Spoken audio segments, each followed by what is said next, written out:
I'm Janice Edwards. We're talking with Aaron Sorkin. He's talking about The Social Network, the much buzzed about movie about the founding of Facebook. 2 nights ago, a sophomore choked the network. He set up the whole website in one night. You did it while he was drunk. Oops. He made the Facebook. Yeah, groupies. $1 million isn't cool. You know what's cool? $1 billion. Nice to see you. Good Welcome. to see you.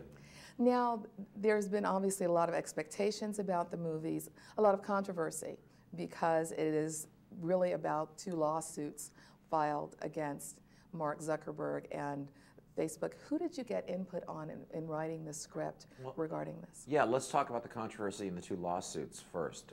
There were 2 lawsuits brought against Facebook at roughly the same time.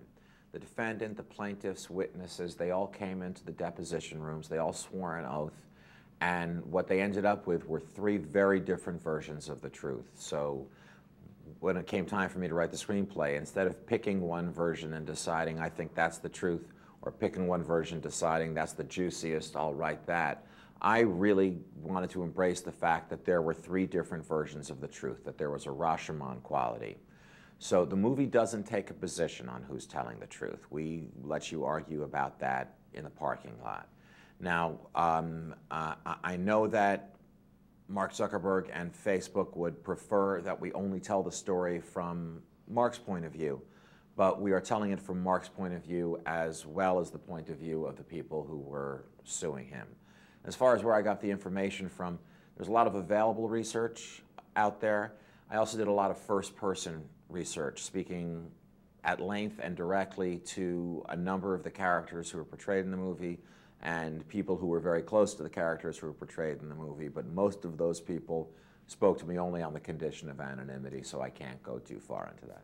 I understand that, but having said that, I'm sure Mark Zuckerberg might not be pleased with this portrayal, or depending on the character that he appears to be, there may not be coming. But regarding some of the other viewpoints, were any of those viewpoints central contributors to your shaping the script? Sure. The twins and Eduardo. Well, again, I can't tell you who I spoke to. Okay. But everyone, including the fact that I haven't spoken or met with Mark, doesn't mean that Mark's viewpoint wasn't central in shaping the script as well. Right. Listen, I don't think that there's anybody who would want a movie made about the things they did when they were 19 years old. So I understand how Mark feels completely.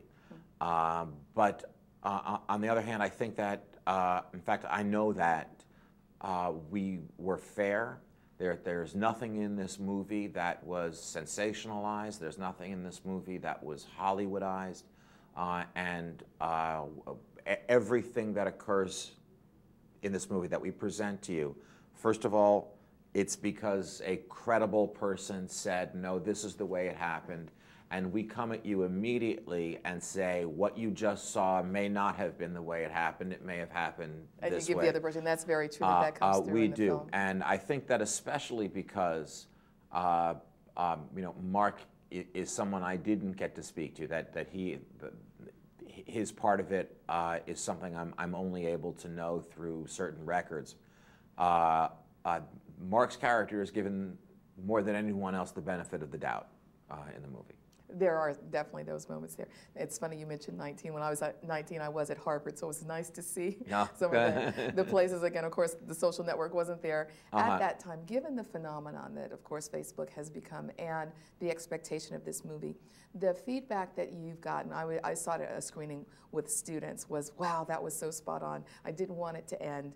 And that must be very gratifying. Ultimately, what do you hope people will take away from this?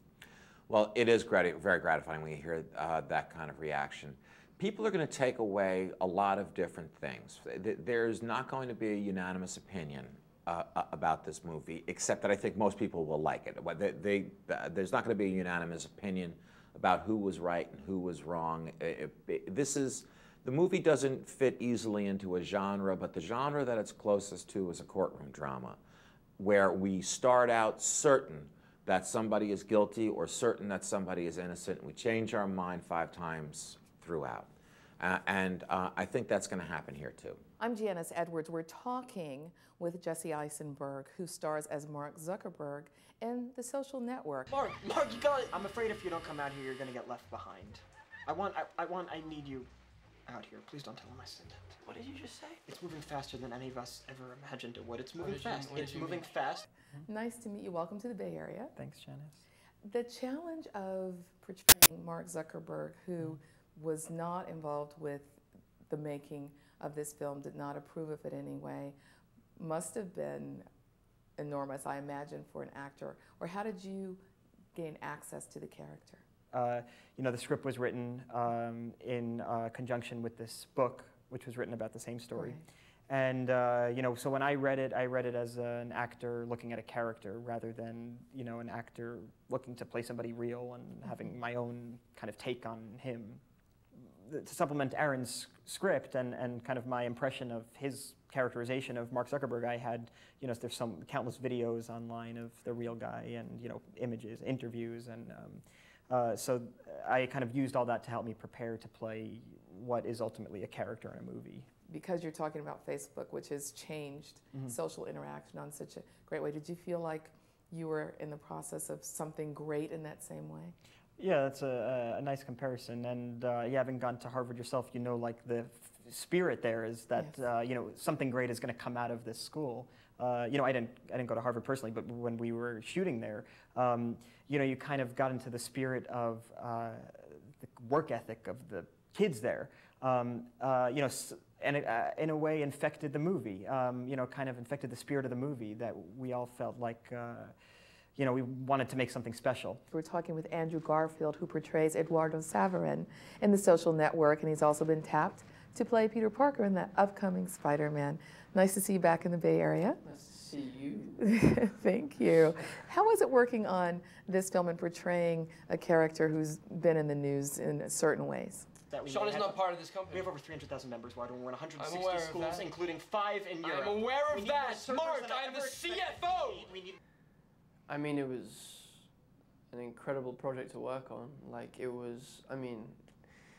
When I read the script, I read it in half an hour. I just soaked it up. It was just incredibly exciting and profound and multi-perspective, and it seemed impossible to write.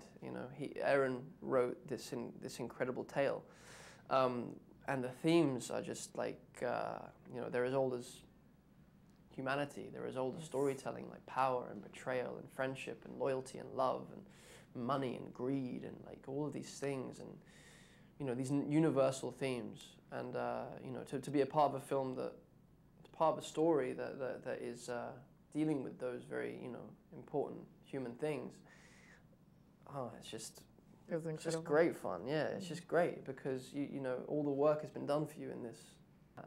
There's a great scene with you and Jesse, who plays Mark, the character who plays your girlfriend, and then Justin Timberlake as Sean Parker, where the dynamic is established for what becomes the betrayal. Yes. And I know you've won many awards for your laser focus as an actor. What do you do to hone your craft? Because you'll also be applying those skills as Spider-Man, which has been much talked about. Well, you're very generous with what you just said. That's very nice. I don't know. I mean, like, the way I work is, I guess I can talk about that. Like, it matched up very much with the way that David Fincher approaches his work, which is we're all here.